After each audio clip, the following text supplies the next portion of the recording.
বন্ধুরা, প্রদীপ কর নামের একজন ব্যক্তি, আগরতলা জায়গাটার নাম, তা তিনি কি করলেন? আত্মঘাতী করলেন। বয়স 50 থেকে 55 বছরের হবে সম্ভবত।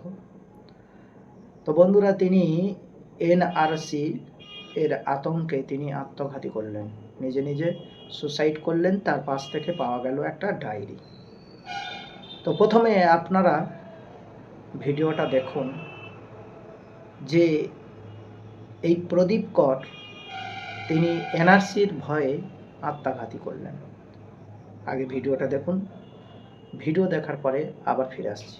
ততক্ষণ আপনারা গঙ্গাপুর টিভির সঙ্গে থাকুন, সাথে থাকুন। আগে আমরা ভিডিওটা দেখে আসি। সুইসাইড নোট লিখে আত্মঘাতী। উত্তর 24 পরগনার পানিহাটিতে প্রদীপ করের মৃত্যুতে শুরু রাজনৈতিক দড়ি টানাটানি। এক্স পোস্টে বিজেপি সরকারকে কড়া ভাষায় আক্রমণ শানিয়েছেন মুখ্যমন্ত্রী মমতা বন্দ্যোপাধ্যায়।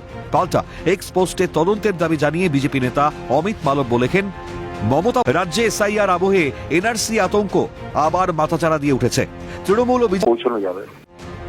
প্রদীপ করের সুইসাইড নোটে এনআরসি আতঙ্কের কথা উল্লেখ। ঘটনার জন্য কেন্দ্রীয় স্বরাষ্ট্রমন্ত্রী অমিত শাহ ও মুখ্য নির্বাচন কমিশনার জ্ঞানেশ কুমারকে কাঠগড়ায় তুলেছেন তৃণমূলের সর্বভারতীয় সাধারণ সম্পাদক অভিষেক বন্দ্যোপাধ্যায়। তিনি বলেন, এদের কাছে মানুষের প্রাণের কোনো দাম নেই। আর কত রক্ত চান জ্ঞানেশ কুমার? আর কত রক্ত চান অমিত শাহ? এত উদ্ধত্ত, এত অহংকার, মানুষের প্রাণ। বন্ধুরা, ফিরে আসলাম। কি দেখলেন? এসআইআর শুরু হবে। ইলেকশন কমিশনার তার ওয়েবসাইট থেকে তিনি ঘোষণা করলেন, ভার্চুয়ালভাবে তিনি প্রতিষ্ঠান ঘোষণা করে দিলেন যে আগামীকাল ঘোষণা করেছিলেন, আর আজকের থেকে এসআইআর গোটা পশ্চিম বাংলা জুড়ে, পশ্চিমবঙ্গের সমস্ত জেলায় এসআইআর হবে। আর এরকম ভারতবর্ষে অনেক রাজ্যেই এসআইআর শুরু করার জন্য সিদ্ধান্ত নেওয়া হয়েছে কেন্দ্র থেকে।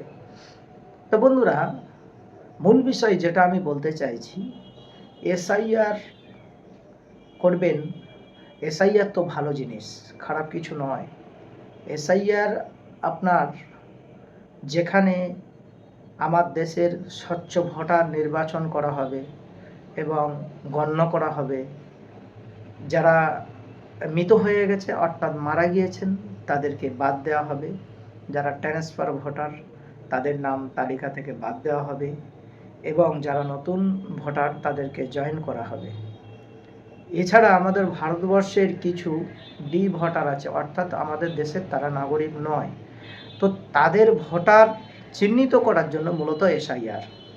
তো এসআইআর হবে, ভালো কথা, খারাপ কি হলো? আমরা এদেশের নাগরিক, আমাদের ভয় কিসের? 2002 সালের, 3 সালের, 4 সালের ভোটার লিস্টে কারোর বাপ দাদা আত্মীয় স্বজনের যদি বা ভোটার লিস্টে নাম থাকে, তো তাহলে তো তারা এদেশের নাগরিক, তাদের নতুন করে কোনো নথিপত্র দিতে হবে না। এবারে যারা এদেশের নাগরিক নয় তারা এদেশ থেকে চলে যাবেন, তাহলেই তো হয়। তো প্রথমে ম্যাচিংয়ের কাজ হলো, এবং ম্যাচিংয়ের কাজে শেষ হয়ে এসছে। তা এখানটায় ভয়ের কিছু দেখছি না, এখানে আত্মঘাতী করার কোনো কারণ দেখছি না বন্ধুরা।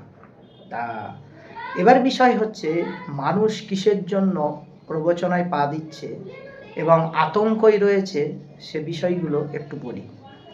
1 নম্বর পয়েন্ট হচ্ছে, এসআইআর হওয়ার আগে বিজেপি দলের কিছু বিধায়ক এমপিরা তারা গলাবাজি করে মানুষের মনের ভিতরে মিথ্যা এবং ভয় ঢুকিয়ে দিয়েছে।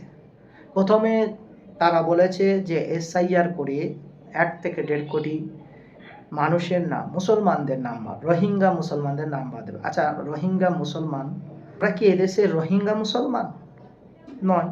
আর তারপরে যে ব্যক্তি আত্মঘাতী করলেন তিনি তো মুসলমান নয়, প্রদীপ কর, আগরতলা। তাহলে তার কিসের ভয়? কারণ বিজেপি নেতারা গ্যারান্টি দিয়েছে যে আমরা মুসলমান ছাড়া নেপাল, ভুটান, আপনার বাংলাদেশ, অন্যান্য দেশ থেকে, প্রতিবেশী দেশ থেকে, পাকিস্তান থেকে, অন্যান্য দেশ থেকে যারা সংখ্যালঘু এদেশে আসবে তাদেরকে সিএএ এর মাধ্যমে তাদেরকে নাগরিকত্ব দেওয়া হবে। তো প্রশ্ন হচ্ছে, আমার দেশের যারা স্বচ্ছ নাগরিক, যারা অমুসলিম রয়েছেন, তারা কিন্তু এই বিজেপি নামক ভাউতাবাজীদের ভাউতা কিন্তু বুঝতে পেরে গিয়েছে। তো বলার বক্তব্য এইটা যে ফাটা কলসি বাজে বেশি। যদি তাই না হতো বন্ধুরা, আমার বলার বক্তব্য আপনারা বুঝতে পারছেন। আসাম রাজ্যে এনআরসি হয়েছিল কত সালে, আর এখন 2025 সাল। তাহলে আসাম রাজ্যে যে অবৈধ অনুপ্রবেশকারী যে সমস্ত ভোটারগুলো, মানে অবৈধ ভোটারগুলো এনআরসির মাধ্যমে চিহ্নিত করা হয়েছে, তাদের ডিটেনশন ক্যাম্পে এখনও রেখেছে। তো তার মধ্যে অমুসলিম সবচেয়ে বেশি ছিল। তা যদি বিজেপি নেতাদের এত যদি পাওয়ার বেশি থাকে,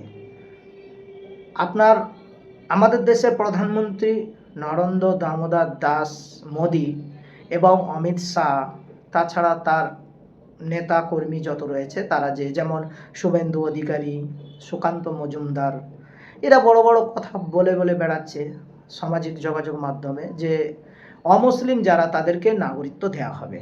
তাহলে নাগরিকত্ব যদি দেওয়া হবে, এসআইআর হয়েছে শুধু পশ্চিমবাংলায়, এখন সবে শুরু হলো আগামীকাল। তো এর আগে, এতদিন আগে, আজ প্রায় 4-5 বছর হতে গেল, তার থেকে বেশি কম বেশি হবে, যাই হোক। তো এনআরসি করে যে সমস্ত নাগরিকগুলো অবৈধ নাগরিক হিসেবে আমাদের ভারতবর্ষের ডিটেনশন ক্যাম্পে রয়েছেন, তাদের কি একজনের কি নাগরিকত্ব দিতে পারলো?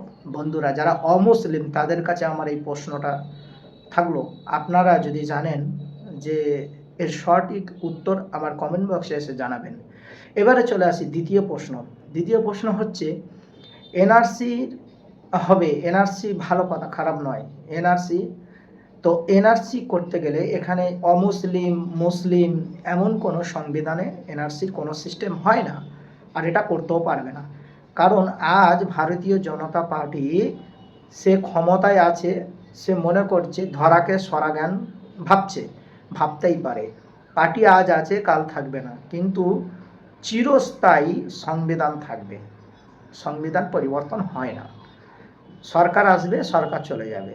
সরকার তার ফায়দার জন্য কখনো কখনো সে বিভিন্ন রকমের আইন পাস করতেই পারে, তাতে করে জনগণ, সাধারণ জনগণ কিছু অস্বস্তিতে পড়তে পারে, কিন্তু এছাড়া কোনো ব্যাপার নয়। এটা শুধু ভোট ব্যাংকে ভরাবার জন্য এই সমস্ত আইনগুলো আনার প্রচেষ্টা করছে, আর কিছু নয়। যারা অমুসলিম ভাই ও বোনেরা রয়েছেন, যারা আপনারা যথেষ্ট পরিমাণে শিক্ষিত সমাজের পরিবেশ আপনাদের মধ্যে রয়েছে, যারা একটু বুদ্ধি আছে, আপনারা একটু বিবেক দিয়েই প্রশ্ন করুন। যদি এনআরসিতে যদি বা অমুসলিমদেরকে নাগরিকত্ব দেয়া হয়, তাহলে আসাম রাজ্যের নাগরিকত্ব, যে ডিটেনশন ক্যাম্পের নাগরিকরা রয়েছে, তাদেরকে এনআরসি দিয়ে নাগরিকত্ব দিতে পারেননি কেন? এটা কেন্দ্র সরকারের কাছে আমার প্রশ্ন থাকলো। যারা ভারতীয় জনতা পার্টির এমএলএ এমপি এবং কর্মচারী নেতাকর্মী রয়েছে, তাদের কাছে এই প্রশ্নটা থাকলো। আর সাধারণ অমুসলিম আমার ভাই ও বোনেরা, আপনাদের কাছেও এই প্রশ্নটা থাকলো।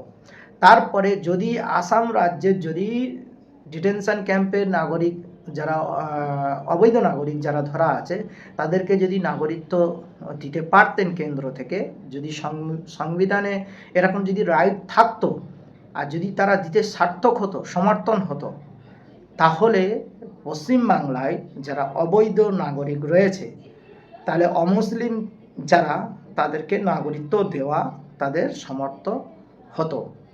এবারে বন্ধুরা, আমি যেটা বলতে চাইছি, আপনাদেরও মূল্যবান বক্তব্য আপনারা কমেন্ট বক্সে এসে জানাবেন।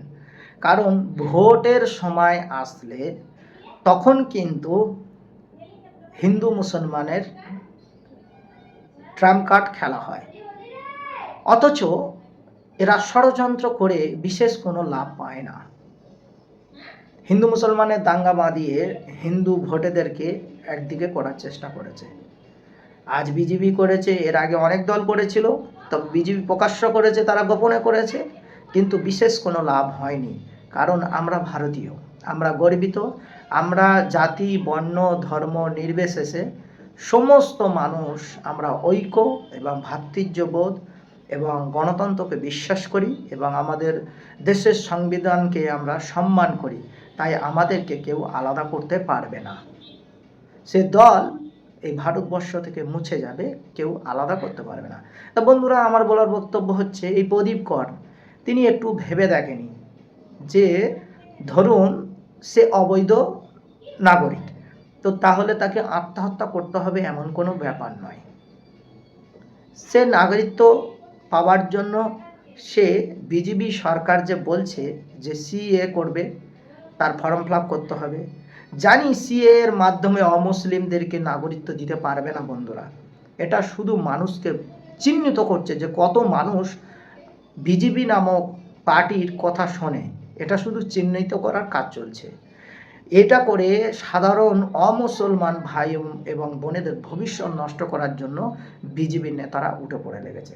এসআইআর এখনও শুরু হলো না, তার আগে বলে দিচ্ছে বন্ধুরা 1.5 কোটি পশ্চিমবাংলার অবৈধ নাগরিক রয়েছে। তাহলে চিন্তা করুন বন্ধুরা, এসআইআর কমিশনার বেশি জানবে ইনভেস্টিগেশন করার পরে, না আদৌ এরা আগে ইনভেস্টিগেশন করেছে, আগে এরা গণনা করে নিয়েছে যে কমিশনারকে বলবে যে 1.5 কোটি নাগরিককে বাদ দিতে হবে, এটা আমরা বলেছি। তা সেইটা শুনে বলছি কিভাবে জানলো? ওরা কি জ্যোতিষী? এটাও একটা প্রশ্ন থাকলো বন্ধুরা। এবারে বলি, এইবারে হচ্ছে ওরা বলছে যে যাদের এদেশের নাগরিকত্ব নেই, মানে এসআইআরে যাদের নাম আসবে না, 12খানা নথি, এই 12খানা নথির মধ্যে যদি বা কেউ না থাকে, তো 12খানা যেসব নথি আছে, আমার মনে হয়, আমার বিশ্বাস পশ্চিমবাংলার সামান্য কিছু অবৈধ নাগরিক রয়েছে, তো যারা এমনিতেই বাদ যাবে। তারা আমাদের দেশে যেমন বাংলাদেশ থেকে আসা মুসলমান আমাদের কোনো দেশের নাগরিক নয়, তেমন বাংলাদেশ থেকে আসা অন্য জাতের মানুষও আমাদের দেশের নাগরিক নয়। আমরা নাগরিক হিসেবে আমরা জাতি, বর্ণ, ধর্ম নির্বিশেষে আমরা কেউ পছন্দ করি না। যদি নাগরিকত্ব দিতে হয় তাহলে সর্বধর্মের মানুষদেরকে নাগরিকত্ব দিতে হবে, সেটা দেশের স্বার্থে, দশের স্বার্থে, রাজ্যের স্বার্থে, রাষ্ট্রের স্বার্থে। এই হচ্ছে আমার বক্তব্য। তবে যে সমস্ত মানুষরা ভাবছেন যে এসআইআর থেকে নাম বাদ গেলে আমরা সিএএ করতে আমরা ক্যাম্পে গিয়ে ফর্ম ফিল আপ করবো, এইভাবে এনআরসি হয়েছিল আসাম রাজ্যে বন্ধুরা। তারা কিন্তু এই চক্রান্তবাজ, এই ফাঁসিবাদী সরকার বিজেপি অর্থাৎ ভারতীয় জনতা পার্টির চক্রান্তের সাধারণ অবৈধ নাগরিকরা যারা নাগরিক পাওয়ার আশায় ফর্ম ফিল আপ করতে গিয়েছিল, তাদেরকে নোটিশ ধরিয়ে দেওয়া হয়েছিল। তাহলে সাবধান হয়ে যান, সতর্ক থাকবেন। আপনারা নাগরিকত্ব পাবেন না, শুধু এটা ভোটের ট্রাম্প কার্ড খেলা হচ্ছে। তাই সচেতন হওয়া এবং একটু বিবেক দিয়ে আমাদের নিজেদের জীবনটাকে যদি আমরা চালাই, তাহলে আমাদের জীবন বেকার হবে না আশা করছি। তো বন্ধুরা, আপনারা যে যেখান থেকে দেখছেন না কেন, সবাই গঙ্গাপুর টিভির সঙ্গে থাকবেন, সাথে থাকবেন। আপনারা যদি ফেসবুক থেকে দেখে থাকেন তাহলে ফেসবুক পেজটাকে ফলো দিয়ে পাশে থাকবেন, আর ইউটিউব থেকে দেখলে সাবস্ক্রাইব করবেন, লাইক করবেন, কমেন্ট করবেন। ততক্ষণ আপনারা ভালো থাকুন। দেখা হচ্ছে পরবর্তী ভিডিওতে।